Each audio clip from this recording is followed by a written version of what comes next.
Welcome everyone, Dylan Gemelli here today with a brand new video for you. So today I want to talk to you about recognizing and the dangers of a caffeine overdose.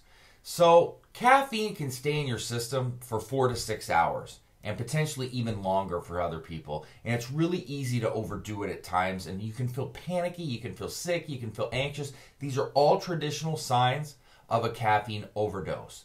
Now, it's completely legal and it's found naturally in coffee and other common drinks, but it's really a stimulant drug.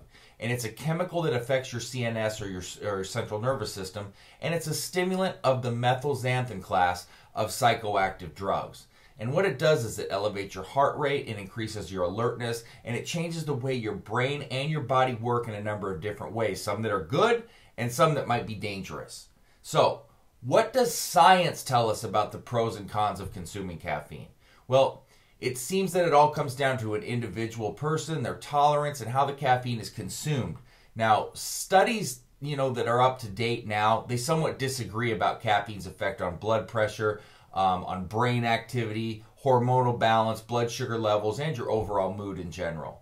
So, for example, there's been a lot of research done regarding the benefits of antioxidant-rich caffeine over the years, but it's still possible to read research that results in a number of different ways. Besides its various potential health impacts, caffeine makes everyone feel a little different. So it's possible for even a small dose to create a variety of both good and bad effects. So tea and coffee, they're both more natural, unsweetened sources of caffeine. They're definitely better options than energy drinks or sodas. So to reduce your sugar and chemical intake while also lowering the caffeine you consume, give up those ridiculous energy drinks. Now, how much, do you need to lead to a caffeine overdose? So, let's just go according to the National Institute of Health. Caffeine can be found in certain soft drinks like Pepsi, Coke, Sprite, Mountain Dew, whatever. Certain teas, including black, white, and green. Chocolate, like hot chocolate, dark chocolate. Coffee and all, coffee-containing drinks. And then some over-the-counter stimulants like no-dose, caffeine, etc. And some weight loss drugs or performance-enhancing herbs. Now, the most commonly consumed caffeine drink in the world is coffee. All right? It's the second leading beverage worldwide next to plain water, if that tells you anything. It's well known that too much caffeine can cause signs of a caffeine overdose, like nervousness, interfere with restful sleep, but the risks are going to go beyond that in some cases. So, for example, 3 or more cups can negatively impact hormonal levels, and they can actually seriously increase symptoms of PMS for some people, and you can see why, for some people, the risks of coffee might outweigh the benefits. Now, what qualifies as excessive intake of caffeine varies depending on whom you ask and each person's tolerance level. So, for example, when it comes to coffee, some sources define it as drinking more than 8 to 10 8-ounce cups at once. But some people, much less than this, can have similar effects. A moderate amount of coffee for healthy adults that's actually correlated with health benefits would max out at 500 milligrams of caffeine per day, which is about 5 cups of home brewed regular coffee. Now, the safe amount is also equal to just over a little more than, 1 grande Starbucks coffee, which has about 360 milligrams. So for pregnant women, the amount of caffeine recommended or tolerated is far less. Most experts actually recommend no more than 200 milligrams daily during pregnancy.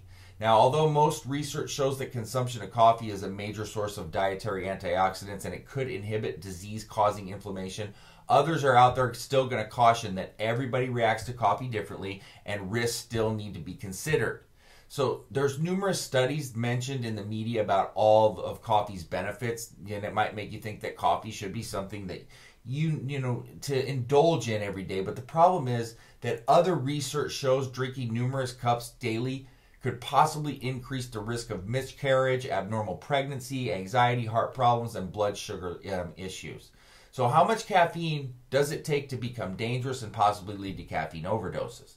In most cases, it's not coffee that causes caffeine overdose, but rather a combination of energy drinks, supplements, and soft drinks, plus coffee or tea too. So for example, there have been a low number of deaths related to caffeine overdose, some in fitness and health, seeking individuals taking supplements. It's one of those all too common unhealthy ways to lose weight. Now, Well, it depends a lot on the person. A dose as little as 500 milligrams of caffeine and up could potentially produce some symptoms of caffeine overdose. And some people feel fine, or they're perceived normal drinking around 500 milligrams, while others feel sick and weak very, very quickly. So caffeine, is actually classified by the Food and Drug Administration as generally recognized as safe.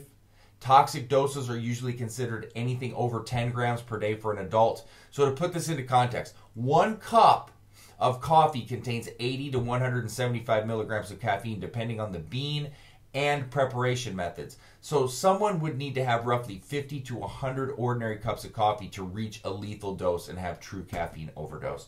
So that's just some insight on, caffeine overdose and what to look for and possibly how to avoid it. So that being said, www.elitefitness.com/videos. You can find all of my old and new videos updated daily, uncut and uncensored. www.iserms.com/forums, and Dylan@iserms.com is where you can get me with all questions and comments. So that being said, stay tuned for plenty more to come. Dylan Gemelli signing off.